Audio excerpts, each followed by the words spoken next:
नमस्कार।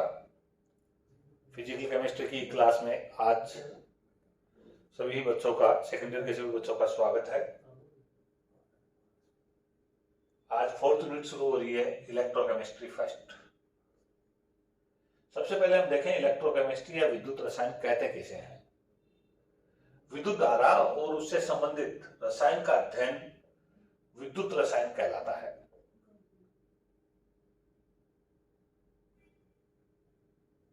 विद्युत अभिगमन, electrical transport, विद्युत का एक स्थान से दूसरे स्थान की ओर जाना विद्युत का अभिगमन कहलाता है। सबसे पहले विद्युत अभिगमन में देखते हैं विद्युत धारा किसे कहते हैं। इलेक्ट्रोकेमिस्ट्री के अनुसार इलेक्ट्रॉनों के बहाव को ही विद्युत धारा कहते हैं। जब ये विद्युत धारा किसी पदार्थ में से गुजरती है तो उसे विद्युत चालकता कहते हैं। और विद्युत चालकता दो प्रकार की होती है, धात्विक चालकता और आयनिक चालकता। धातुओं में चालकता है वो मुक्त इलेक्ट्रॉन के कारण संपन्न होती है, इसलिए इसे हम इलेक्ट्रॉनिक चालकता भी कहते हैं, इलेक्ट्रिकल कंडक्टेंस भी कहते हैं। सेकंड है आयनिक चालकता। आयनिक चालकता आयनों के द्वारा संपन्न होती है। यह गुण समस्त आयनिक पदार्थों में पाया जाता है। आयनिक पदार्थ गलित अवस्था में या विलीन अवस्था में ही विद्युत का चालन दर्शाते हैं, लेकिन गलित अवस्था में जो आयनिक चालकता होती है वो सामान्यतः नोट नहीं की जाती। क्यों? क्योंकि आयनिक पदार्थों के गलनांक का मान बहुत ही अधिक होता है, इसलिए गलित अवस्था में हम आयनिक चालकता मेजर नहीं कर पाते। इसलिए विलीन अवस्था में ही आयनिक चालकता का मेजरमेंट किया जाता है। जब किसी विद्युत धारा के प्रभाव से किसी आयनिक यौगिक का अपघटन होता है तो हम इसे विद्युत अपघटन कहते हैं। नेक्स्ट टॉपिक है मैकेनिज्म ऑफ इलेक्ट्रोलाइसिस।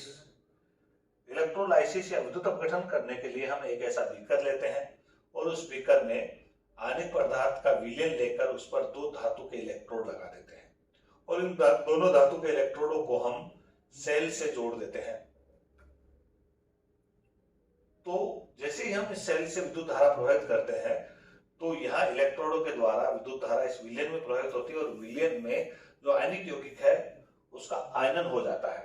धन आयन और ऋण आयन बनते हैं और इस प्रकार ऋण आयन एनोड की ओर और धन आयन कैथोड की ओर अभिगमित करते हैं। जैसे यदि हम HCl का विद्युत अपघटन करें तो HCl का विद्युत अपघटन इस प्रकार होता है। पहले HCl H+ और Cl- आयनों में पृथक हो जाता है।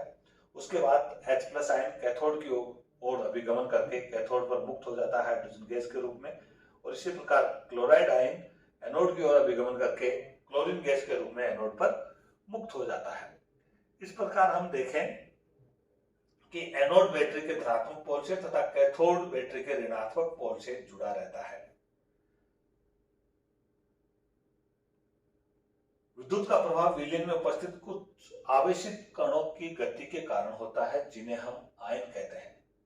वे कण जिन पर ऋणावेश होता है तथा विद्युत धारा की विपरीत दिशा में गति करते हैं एनायन कहलाते हैं, तथा वे कण जिन पर धनावेश होता है तथा विद्युत धारा की दिशा में गति करते हैं कैटायन कहलाते हैं।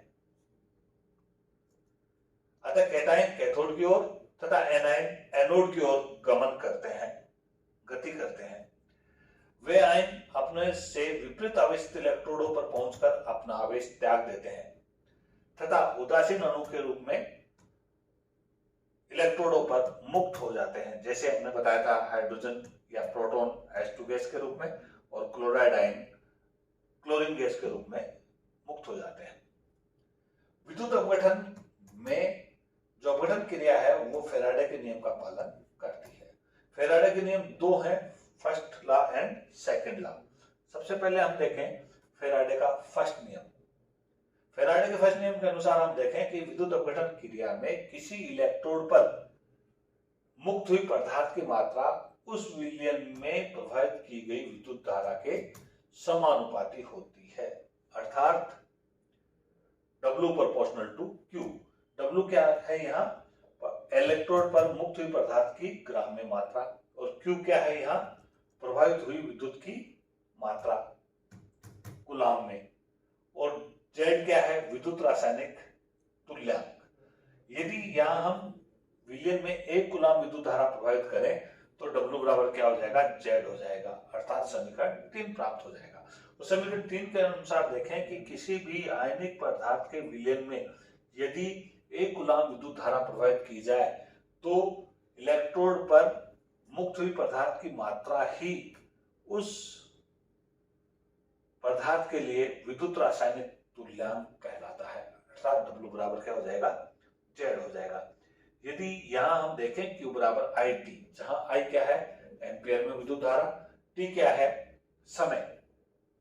तो ऐसी स्थिति में हम देखें समीकरण 4 से और समीकरण 2 से, तो W बराबर क्या हो जाएगा? Z I T. I क्या है? एम्पियर धारा और T क्या है? समय। यदि I बराबर 1 एम्पियर हो और T बराबर 1 सेकंड हो तो W बराबर क्या हो जाएगा?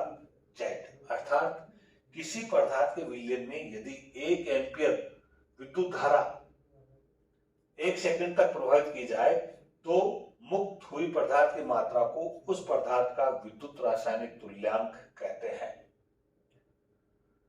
फैराडे सेकंड लॉ, इस फैराडे के सेकंड नियम के अनुसार यदि देखें हम, यदि विद्युत की समान मात्रा को भिन्न भिन्न विद्युत अपघट्यों में से प्रवाहित किया जाए तो इलेक्ट्रोडों पर एकत्रित भिन्न भिन्न पदार्थों की मात्राएं उनके तुल्यांकी भार या तुल्यांकी संयुतियों के समानुपाती होता है, अर्थात W बराबर प्रोपोर्शनल टू E, जो यहाँ क्या है?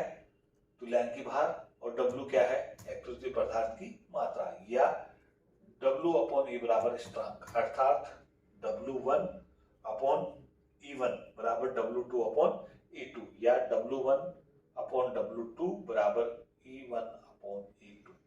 इस प्रकार हम देखें तो समीकरण 4 फैराडे के द्वितीय नियम को दर्शाता है। यहाँ ये W क्या है?